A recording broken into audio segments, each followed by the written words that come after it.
Welcome back. It is Wellness Wednesday, and we're talking Halloween candy. I got some right here. Can you see this? We're like fighting over the Snickers right now. Well, Halloween is so much fun, and it does mean a lot of candy, and I loved what you said about if you pass it out. If you're going to pass out candy, you're going to eat a few of the pieces of candy in the process. But the question is, how do we either stay on track or at least get back on track after we have some, right? Exactly. That's the hard part.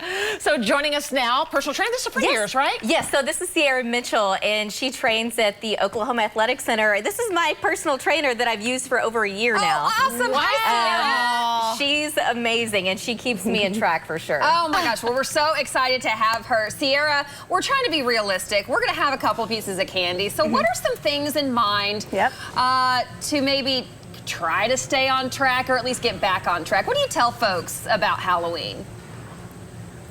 So 2 important things is make sure that you're drinking enough water. For any average individual, a gallon is a good example. And then also to make sure that you're getting in 30 minutes of exercise. And an example of that can be done either at home or in the gym would be a 20-minute walk. So you could do that on the treadmill, outside, and then follow that up with 3 exercises. So 20 jumping jacks, 20 bodyweight squats, 20 crunches, and then you want to repeat those 3 exercises 2 to 4 times. And you can switch that up, but that little workout should be enough to counteract some Halloween candy. Sierra, do you ever actually eat any candy at all yourself? I do. Okay.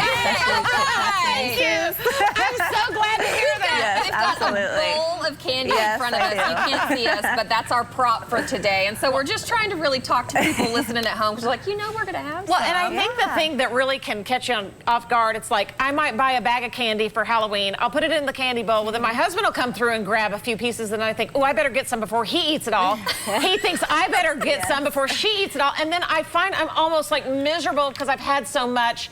You know, how do you kind of help our mind, change our faulty thinking about, like, we don't need that much?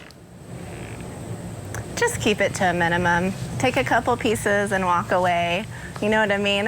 We have that issue at home. My husband loves to buy like the biggest bag of Halloween candy possible days before Halloween actually gets here. So it's just tempting me in my face all the time. And I'm not gonna lie, I'll snag a little fun-sized piece here and there, but just don't do it in excess. Don't overdo it. Yeah, and kind of talk to us about if you do try to just be perfect, it's almost going to be detrimental because at some point you're going to snap, aren't you?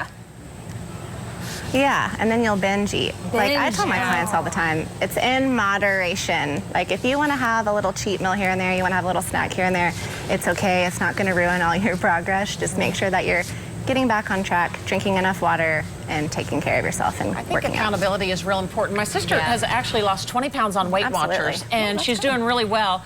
But she was telling me, you know, that there's this great app with a challenge for walking during the holidays because you do tend to gain maybe 5 to 7 pounds over the holidays. So can you encourage us about just that we can start today? Like, you don't want to be defeated before you ever even begin. Absolutely. Just start moving. Like 30 minutes of moving every day does wonders for your body. It's good for your heart, it's good for your health, it's good for everything. And starting now, before Thanksgiving gets here and before Christmas gets here, and not waiting until the new year, you're gonna be ahead when the new year gets here. Because that's what happens with a lot of people is they wanna start January 1, right?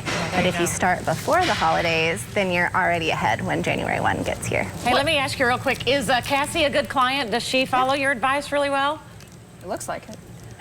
She does for the most part. For the most part. There's a few, no, she does a great job. No, she's very disciplined about preparing her meals. Yes, no, I do meal prep. She is. She is definitely one of my best meal preppers, for sure, and 100%. We train all the time, and you know, we train for hours hour every day that I can. I do the unlimited training, and she's got all of her tips and exercises, all of these helpful things on her Instagram page as well. Your version of meal prep is very different from mine because I'm looking at this tiny Twix and I'm thinking, okay, that's like 100 calories, so I can prepare to eat this meal prep, and then I just gotta, as Sierra said, get back on it, get back on track, and do some body squats, right, Sierra? Yeah.